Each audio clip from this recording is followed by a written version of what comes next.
Welcome to the Deep Dive. Today, we're plunging into something called the High Value Service Blueprint. It's a pretty detailed strategic way to look at building a premium service business. That's right. And our mission really is to unpack these four key pillars. They all depend on each other: messaging, offer, price, and fulfillment.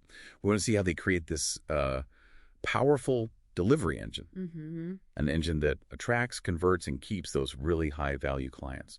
So this deep dive, it's kind of a shortcut to understanding what really makes marketing and sales click for these types of services.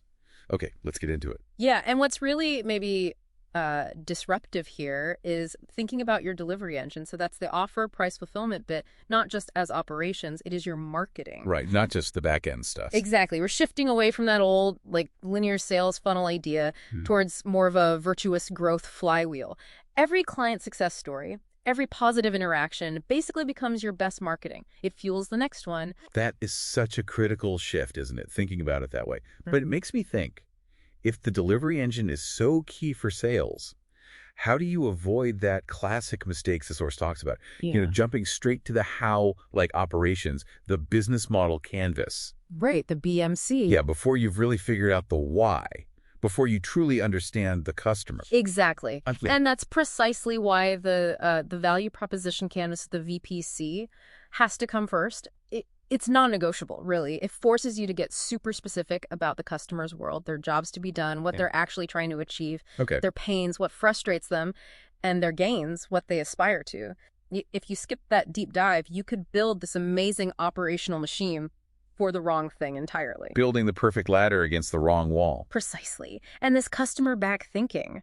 It's not just theory. McKinsey found that top companies organize around customer journeys, like having a dedicated new client onboarding team instead of siloed departments. And the results? Huge profit jumps, massive time savings. It works. Okay, so foundation first, customer back. Then you build the pillars. And the first one that really shouts your value is messaging. The sources mentioned 4 levels. Yeah, 4 levels. But the one that really moves the needle is level 4. The client's desired situation. It's all outcome focused. Not about features, but the transformation. Like helping that SaaS founder build a system to get clients predictably so they can break past $5 million ARR, that kind of thing. Spot on. It sells the end result. You connect the problem you diagnose to this tangible, aspirational future state. And, the psychology here is key. Our brains, they're wired to solve problems. Decisions start with emotion, picturing that better future, then we bring in the logic. Oh, okay. Emotion first. Absolutely. So level 4 messaging, showing them achieving that outcome, solving their big problem. It's magnetic. You're not selling features. You're selling the feeling of success, the transformation itself. Okay, that focus on outcome, on transformation, it flows perfectly into the next pillar, the offer, which isn't just a list of services, right? It's framed as more of a prescription. Exactly. A prescription from an expert, not just a sales pitch. And that VPC, you use it again here. You're consciously designing pain relievers and gain creators into your offer that directly tackle what you learned about the client's reality. Makes sense. Like the examples given HubSpot's all-in-one platform solving data chaos, or Slack being the digital HQ fixing communication silos. They're solving core pains. Precisely. Integrated solutions, not just a bundle of features. They're built from the customer's needs outwards. Now, the part on the price that was genuinely surprising to me, the idea that premium pricing isn't just about earning more, but it actually signals higher quality, the price-quality heuristic. Yeah, it's a bit counterintuitive, isn't it? But think about it. A higher price suggests a higher level of expertise, a better result. It also means the client has more skin in the game. Right, they're more committed because they've invested more. Exactly. And it acts as a filter, attracting clients who are serious and truly value the outcome you provide. But there's a flip side.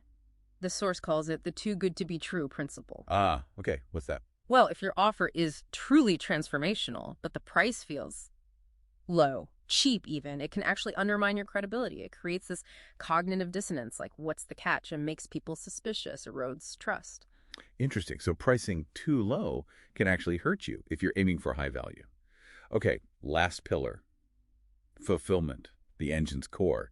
This is where the rubber meets the road, actually delivering results and that great experience. Absolutely. And the key tool here is customer journey mapping. It forces you, the business owner, to walk in your client's shoes, step by step. Seeing it from their perspective. Totally. Understanding their actions, their thoughts, even their emotions at every single touch point. Where are they confused? Where are they delighted? Where can you add that extra wow moment? Maybe it's just a quick proactive update. And to do that consistently, you need systems, right? Not just individual effort. That's critical. Repeatable, scalable delivery systems. Basically, productizing your service, documenting processes, using automation, standardizing tools. This moves you beyond relying on heroic efforts from one or two people. So consistency and quality at scale. Yeah, and scalability isn't just nice to have here. It's essential to justify and sustain those premium prices long term. It's baked into the model. So pulling it all together for you listening, these 4 things: messaging, offer, price, fulfillment. They aren't separate boxes. They're like gears in a machine. An integrated flywheel. A self-reinforcing flywheel, exactly. Better fulfillment leads to amazing results and testimonials, which fuels stronger, more believable messaging, which attracts better clients willing to pay premium prices. Which then funds even better fulfillment. It builds on itself. It's a powerful growth loop when you get it right. So the final thought for you to chew on. Yeah, really think about this. How might designing your business, or maybe just one specific service, truly from the customer back, how might that fundamentally change how you approach everything? Your marketing, your sales, even just your day-to-day work. Something to really mull over. Thanks for diving deep with us today.